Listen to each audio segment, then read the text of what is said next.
Donc là, on va passer sur le paramètre des paiements pour les vendeurs.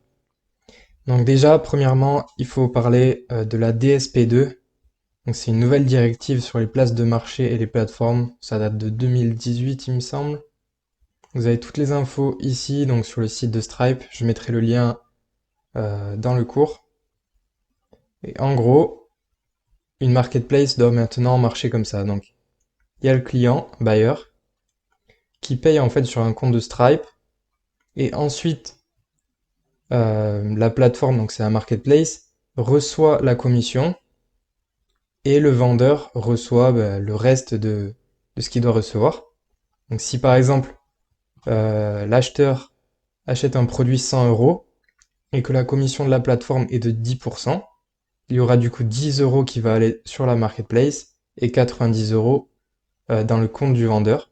Et maintenant, en fait, ce n'est plus possible que l'argent du client soit directement envoyé à la plateforme, que la plateforme garde une commission elle-même et envoie le paiement au vendeur quand elle le souhaite. Donc c'est une protection justement. Pourquoi cette directive a été mise en place? Tout simplement parce que quand l'acheteur paye directement la plateforme en soi, elle ne vend rien. C'est le vendeur qui vend le produit. Donc le fait que l'acheteur paye la plateforme, c'est comme si la plateforme était vendeuse du produit, et donc c'est elle qui devient responsable du produit en quelque sorte. C'est pour ça qu'il ne faut plus que la plateforme reçoive le paiement directement.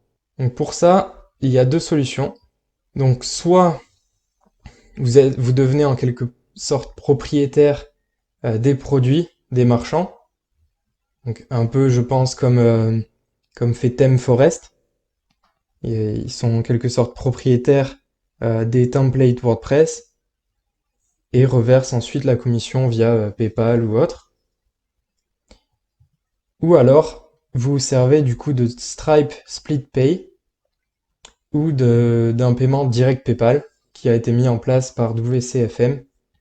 Donc Split Pay, en fait, c'est en anglais, mais il faudrait paramétrer Separate Charge and Transfers. Vous pouvez voir ici. Donc comment ça marche? Le client paye, ça arrive sur un compte de la plateforme de Stripe. Ensuite, suivant la commission, une partie est envoyée vers le vendeur. Et ensuite, vous gardez une partie de votre commission qui reste du coup sur le compte de la plateforme. Par exemple, là, dans l'exemple, 6,80 $. Donc là, c'est assez difficile à comprendre, mais il faut remplacer en fait driver et restaurant par tout simplement deux vendeurs, on va dire, qui vendent un produit différent. Et le client a acheté leur produit dans la même commande. Donc ça devra être partagé suivant les différents vendeurs. Et c'est pour ça qu'il y a la solution Separate Charge and Transfers.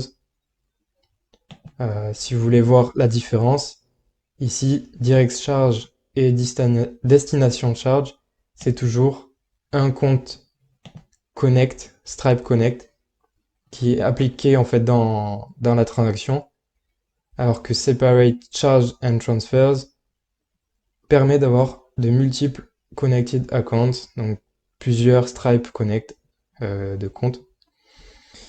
Voilà, donc si vous voulez utiliser Stripe Split Pay, il faut utiliser frais transfert. Attention cependant, cette solution ne permet pas de garder le paiement. Donc si par exemple vous voulez garder le paiement 30 jours pendant que pour vérifier quoi que ce soit, vous ne pouvez pas. Le paiement du client sera instantanément envoyé vers le vendeur et vous recevrez aussi instantanément la commission. Vous ne pouvez pas du coup rembourser le client en piochant dans le compte du vendeur, c'est impossible. Donc il y a une autre solution qui a été mise en place par WCFM, c'est Direct PayPal. Donc tout simplement, les clients, lors de l'achat d'un produit, vont payer avec PayPal et l'argent sera envoyé directement dans le compte PayPal du vendeur. Donc vous ne toucherez jamais à ces sous. Et ensuite, le vendeur devra vous payer la commission par lui-même en quelque sorte. Donc il y a par contre 3 restrictions. Donc c'est qu'il n'est pas possible qu'un client achète des produits de différents vendeurs. Donc ce sera toujours concernant un vendeur la commande.